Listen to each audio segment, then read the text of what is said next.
আলহামদুলিল্লাহি কাফা ওয়া সালামুন আলা ইবাদিহিল্লাযীনা ইসতাফা।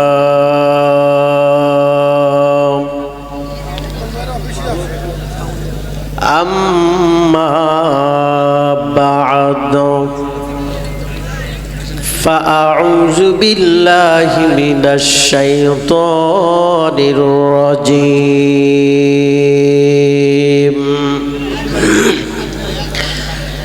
বিসমিল্লাহির রহমানির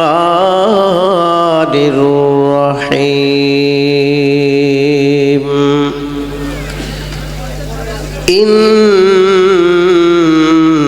ইন্নাল্লাহা গফুরুর রহিম।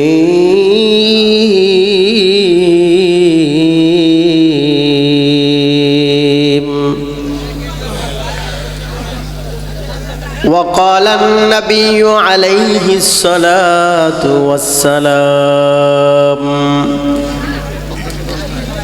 ارحموا من في الأرض يرحمكم من في السماء.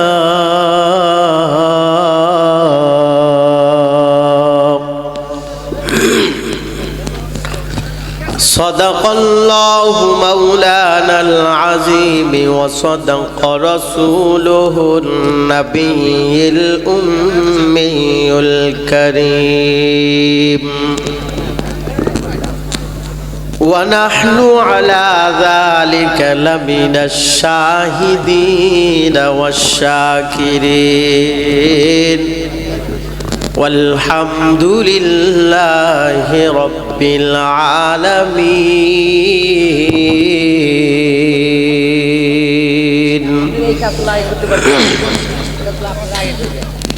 ইমানের পথে অবিচল থেকে আমার মরণ যেন হয়।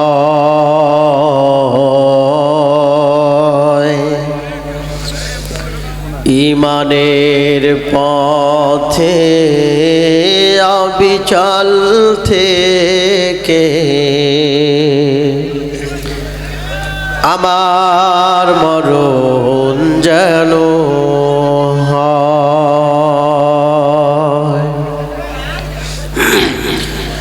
তোমারই কাছে মিনতি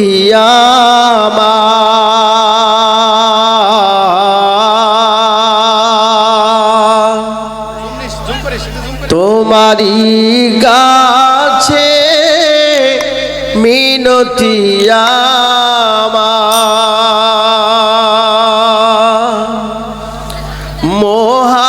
মহামহিম দয়াময়।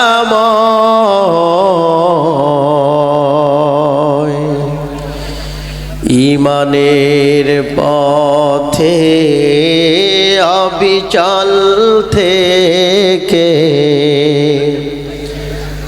আমার মরণ যেন হয়। ইমানের পথে অবিচল থেকে আমার মরণ যেন হয়। সকলেই আমরা দিল থেকে পড়ে নিই আল্লাহুম্মা আমিন। আমরা সকলেই দিল থেকে আবারও পড়ে নিই আল্লাহুম্মা আমিন। ছোট্ট একটা দরুদ শরীফ পড়ে আল্লাহুম্মা সাল্লি আলা সাইয়্যিদানা ওয়া মাওলানা মুহাম্মাদান আবদুহু ওয়া রাসূলুহু। অধ্যকার ঐতিহ্যবাহী চান্দাইকোনা একতা জুনিয়র ক্লাবের উদ্যোগে 6 জানুয়ারি পঞ্চম বার্ষিকী তাফসীরুল কুরআন মাহফিল। আজকের মাহফিলের শ্রদ্ধাভাজন সম্মানিত সভাপতি আমার একদম কাছের মানুষ আলহাজ হাফিজুর রহমান আকন্দ সাহেব, সাবেক সভাপতি চান্দাইকোনা ইউনিয়ন বিএনপি। আসলে বাপজান অনেক আগে এসেছে, এত আগে অনেক সভাপতি আসেন না এবং এইভাবে উনি বসেনও না। তো আলহামদুলিল্লাহ আমাদের সভাপতি সাহেব আগের থেকে এসেছে, শুকরিয়া। আজকের মাহফিলের সম্মানিত প্রধান অতিথি জনাব আলহাজ আব্দুল মান্নান তালুকদার সাহেব, সাবেক জাতীয় সংসদ সদস্য, সিরাজগঞ্জ ৩, রায়গঞ্জ তারা সলঙ্গা। উনি তো আসে নাই না? হ্যাঁ, ওনার প্রতিনিধি, ওনার ছেলে এসেছে। উনি সহ আজকের মাহফিলের সম্মানিত প্রধান বক্তা, সারা বাংলার আলোড়ন সৃষ্টিকারী, যুবকদের আইডল আবরারুল হক আসিফ ভাই, যার জন্য আমরা এসেছি, জায়গা দখল করে নিয়েছি সময় মতো। উনি ঠিক 10টা থেকে 5-10 মিনিটের মধ্যে উঠবেন আশা করি। তার আগে আজকের মাহফিলের দ্বিতীয় বক্তা হিসেবে আমি আব্দুল মালেক সিরাজি। আসলে এই মাহফিলে যে শুধু বক্তা তাও কিন্তু না, এই মাহফিলের আমি একজন সদস্য, এই মাহফিলের আমি একজন কমিটি। তো হুজুর আসার আগ পর্যন্ত আমি কিছু সময় কথোপকথন করব। তো আজকের মাহফিলের তৃতীয় বক্তা হাফেজ মোহাম্মদ আবু হুরাইরা সহ বিভিন্ন জায়গা হতে আগত হযরত মুআজ্জাজ উলামায়ে কিরাম, বিশেষ করে আমার সামনে উপবিষ্ট পিত্ত সমতুল্য বাবাজিরা, যুবক ভাইরা, পর্দার আড়ালে পর্দানিসীন সরলা অবলা মাস্তুরা দুয়ার খুনে মা ও বোনেরা, আমরা সবাই মহান সত্তার নিকট শুকরিয়া জ্ঞাপন করছি যে আল্লাহ পাক আমাদেরকে অত্যন্ত ভালোবেসে, মায়া করে, দয়া করে, মেহেরবানি করে মন এবং দেহকে সুস্থ রেখে এই পৃথিবীর সবচাইতে মহামূল্যবান সম্পদ হায়াতকে দীর্ঘায়িত করে এই মাহফিলের প্যান্ডেলের নিচে আসা বসার তৌফিক দিয়েছেন। সেই সুবাদে আমরা সকলেই কৃপণতা আর বখিলাতি না করে অন্তরের অন্তঃস্থল থেকে মহাব্বত আর ভালোবাসা নিয়ে জোর আওয়াজে এক মর্তবা কালিমাতুশ শুকর আদায় করি, সকলেই বলি আলহামদুলিল্লাহ। আমি আপনাদের কাছে জানতে চাচ্ছি আপনারা সকলেই কেমন আছেন? সকলেই কি আলহামদুলিল্লাহ কইছেন? আমি আবারও বলছি, আপনারা কেমন আছেন? নিজের মাহফিলে বয়ান করার মজাটাই আলাদা, নাকি গণ? এই জন্য কিছু কথা বলবো। তো ভূমিকা ইন্ট্রোডাকশন ছাড়া কোরআনুল কারীম থেকে আয়াতে কারিমার অংশ বিশেষ তেলাওয়াত করেছি। নবীজির জীবনের অসংখ্য হাদিস থেকে একটা হাদিস মোবারকাও তেলাওয়াত করেছি।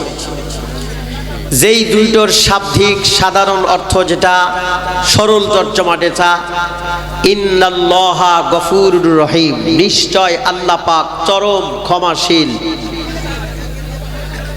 আল্লাহ পাক চরম ক্ষমাশীল, বান্দাকে ক্ষমা করেন। হাদিসের ব্যাখ্যা, ইরহামু মান ফিল আরজি ইয়ারহামুকুম মান ফিস সামা। তুমি যদি দুনিয়াবাসীকে ইহসান করো, দুনিয়াবাসীকে ক্ষমা করো, দয়া করো, তো আসমানের মালিক আল্লাহ পাক রব্বুল আলামিন তোমাকে ইহসান করবে, তোমাকে দয়া করবে, তোমাকে ক্ষমা করবে। ক্ষমা সম্পর্কে কিছু কথা। আল্লাহ পাক রব্বুল আলামিনের কুদরতি দিলের ভিতরে যেই পরিমাণে গুণ আছে, যেই পরিমাণে গুণ আছে, তার ভিতরে আমি মনে করি অন্যরকম একটা সবচাইতে বড় গুণ যেটা, সেটি হলো বান্দাকে ক্ষমা করা। আল্লাহ পাকের কুদরতি দিলের ভিতরে যত গুণ, সবচাইতে বড় গুণ হলো বান্দাকে ক্ষমা করা। এটা কিভাবে বুঝলাম? আমরা প্রত্যেকজন মানুষই অপরাধী, কম বেশি অপরাধ, অপকর্ম, গুনাহ আমাদের দ্বারা হয়ে গেছে। বিশেষ করে মারাত্মক ডেঞ্জারাস যেই অপরাধগুলো আমরা গভীর রাত্রিতে অন্ধকারে করেছি, যেই গুনাহগুলোর কথা যদি সমাজের মানুষ জানতো, দেশের মানুষ জানতো, তাইলে সমাজ থেকে আমাদেরকে কুত্তা পিটান পিটায়া বহিষ্কার করে দিত। রাষ্ট্রের মানুষ যদি জানতো, রাষ্ট্রের মানুষগুলো ফাঁসির কাস্টে ঝুলায় আমাদেরকে মৃত্যুদণ্ড দিত। এবার এত সময় দেন না তো, আপনারা আগে আসেন নাই, তাড়াতাড়ি সেট করে বসেন তো ভাই, তাড়াতাড়ি সেট করে বসেন, এত সময় দেওয়া যাবে না। ভাই বসে পড়েন, দয়া করে বসে পড়েন, বসেন। পাগল হওয়া যাবে না, অস্থির হওয়া যাবে না, সময় আপনারা দিবেন। আলহামদুলিল্লাহ। তো আমাদের রাত্রির অন্ধকারের যেই অপরাধগুলো যা করেছি, সমাজের মানুষ জানলে সমাজ থেকে আমাদেরকে কুত্তা পিটা বহিষ্কার করে দিত। সমাজের মানুষ কেউ জানে না, কিন্তু আমার কৃত কর্মের গুনার কথা, অপরাধের কথা কেউ না জানলে জানে কে? জোরে কান, কে জানে? যিনি হলেন আল্লাহ তাআলা ইজ অলমাইটি, সর্বশক্তিমান আল্লাহ। আল্লাহ বলেন ওয়ামা তাসকুতু মিন ওয়ারাক, গভীর থেকে গভীর, মহাগভীর জঙ্গলের মধ্যেও কোন সময় কোন পাতা পড়ে আর নড়ে, এ খবর কেউ না জানলে জানে কে? আল্লাহ তাআলা জানে। তো আমার কৃতকর্মের কথা, অপরাধের কথা দুনিয়ার কেউ না জানলেও আল্লাহ তাআলা ঠিকই জানে।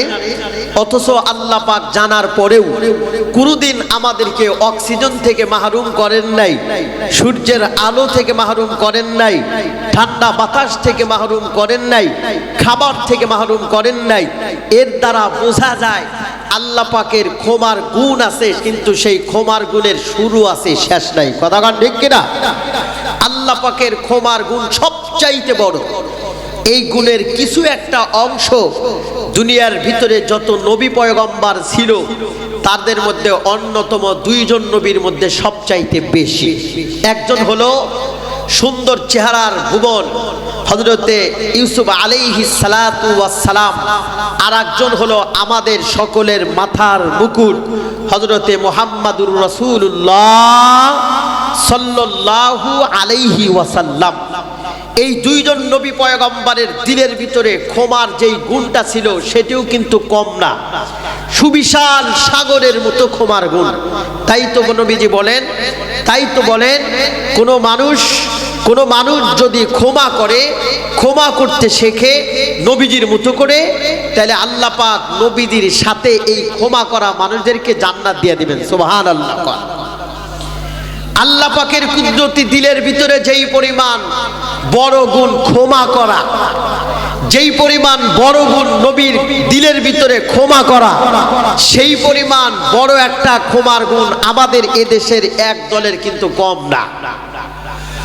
এক কথা বলেন ঠিক কিনা? আমাদের এদেশের বর্তমান রানিং এক দলের কিন্তু ক্ষমার গুণটা কম না। তার কারণ হলো বিগত 17 বছর আমরা বক্তার জাত যারা অনেক জায়গায় মাহফিল করতে গিয়ে শুধু হালকাতা খায়া বেগে আসতে হয়েছে, ওয়াজ করার সৌভাগ্য হয় নাই। অনেক সময় কথা বলতে গিয়া কথা চলাকালীন সময়ে মুখের ভিতর থেকে মাউথপিস জোর করে কেড়ে নেওয়া হয়েছে। অনেক সময় বক্তাদেরকে হাদিয়া না দিয়া, খাওয়ান না দিয়া ধাক্কায়া গাড়িতে উঠা বিদায় পর্যন্ত করে দেওয়া হয়েছে। এই জন্য আমি মনে করি আমাদের দেশের এক দলের মানুষের এই ক্ষমার গুণটা এদেরও কিন্তু কম না। কথা বলেন ঠিক কিনা? তো যত প্রকারের ক্ষমার গুণ আছে তার মধ্যে আমগরে নবীজির দিলের মধ্যে যেই পরিমাণ ক্ষমার গুণটা বড়, এই পরিমাণ অসম্ভব ব্যাপার। এরপরেও নবীজির মতো আমাদের হওয়া দরকার, কারণ নবী হলেন আমাদের জীবন্ত মডেল, উত্তম আদর্শ। নবী আলাইহিস সালাতু ওয়াস সালাম যখন নবুয়ত পাইলেন, পাওয়ার পর আল্লাহর পয়গম্বর যখন দিনের দাওয়াত দিলেন, লা ইলাহা ইল্লাল্লাহ, নাই কোনো মাবুদ আল্লাহ তাআলা ছাড়া, এই দাওয়াত দেওয়ার সাথে সাথে আল্লাহর নবীজির কাছের মানুষগুলো, একদম কাছের মানুষগুলো আস্তে আস্তে দূরে যাওয়া শুরু করলো। শুধু তাই নয়, নবীজির বিরুদ্ধে আচরণ করা শুরু করলো, নবীজির বিরুদ্ধে বক্তব্য, নবীজির বিরুদ্ধে যুদ্ধ উস্কানি দেওয়া শুরু করলো।